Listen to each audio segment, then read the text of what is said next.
जब कंस को ये ज्ञात हुआ कि वसुदेव और देवकी ने अपने नवजात पुत्र श्री कृष्ण को छलपूर्वक किसी सुरक्षित स्थान पर भेज दिया है, तो कंस का क्रोध 7वें आसमान पर पहुंच गया।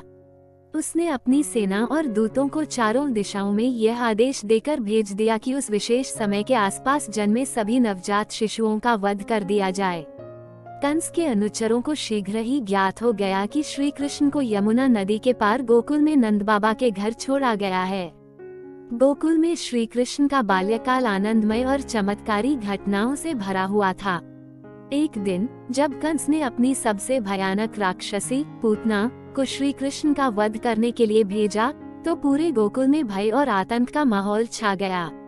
पूतना एक मायावी राक्षसी थी जो सुंदर स्त्री का रूप धारण कर नवजात शिशुओं का वध करने के लिए कुख्यात थी। वो विषैले स्तनपान से शिशुओं को मार देती थी। पूतना ने एक सुंदर और मोहक नारी का रूप धारण किया और गोकुल पहुंची। उसकी चालों और वेशभूषा से कोई भी उसके वास्तविक स्वरूप को पहचान नहीं सका। वह नंद बाबा के घर में प्रवेश कर गई और यशोदा माता से श्री कृष्ण को गोद में लेने की अनुमति मांगी। यशोदा माता उसकी सुंदरता और मोहक वाणी से प्रभावित होकर उसे श्री कृष्ण को गोद में लेने की अनुमति दे दी। पूतना ने श्री कृष्ण को गोद में लेकर अपना विषैला स्तनपान कराया, परंतु श्री कृष्ण ने उसकी योजना को भांप लिया। उन्होंने पूतना का स्तनपान करते हुए उसकी सारी विषाक्त ऊर्जा को सोख लिया और उसे मौत के घाट उतार दिया। पूतना ने अपने वास्तविक राक्षसी रूप में प्रकट होकर प्राण त्याग दिए।